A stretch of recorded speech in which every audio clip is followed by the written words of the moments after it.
विठ्ठलदास मोर्जे एका हॉटेलांत रावपी साताराच्या बायलेचेर लैंगीक अत्याचार जावपाची दुर्दैवी घडणूक घडल्या। मध्यान राती बायलेच्या रुमांत वचून एका अनवळखी मनशान बायलेचेर बळजबरी करून थंयच्यान पळ काडलो। पीडित बायलेन अशा प्रकारची कागाळ पेडणे पुलिशेन नोंद केल्या। फुडलो तपास सुरू आसा। जिवाचो गोवा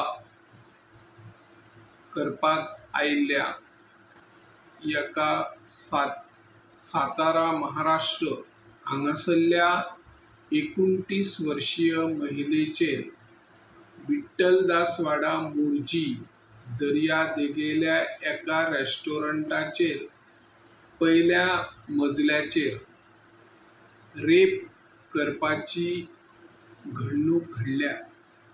त्या विशयी पीडित महिलेन पेडणे पोलिसांकडे कागाळ दिल्या।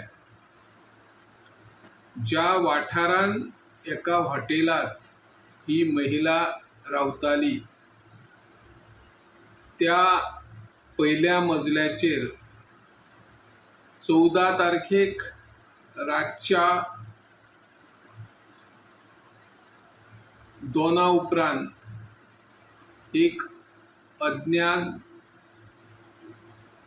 दादलो मनीस ताच्या खोलीत प्रवेश केलो आणि ताचेर लैंगिक अत्याचार करपाचो यत्न केलो।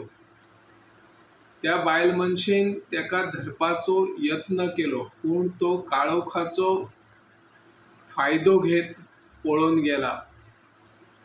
पेडणे पोलिसांकडे कागाळ दिल्या उपरांत पेडणे पोलीस निरीक्षक सचिन लोकरे हांणी संशयिताच्या विरोधांत कागाळ नोंद केल्या। फुडलो तपास तेच करीत आसा।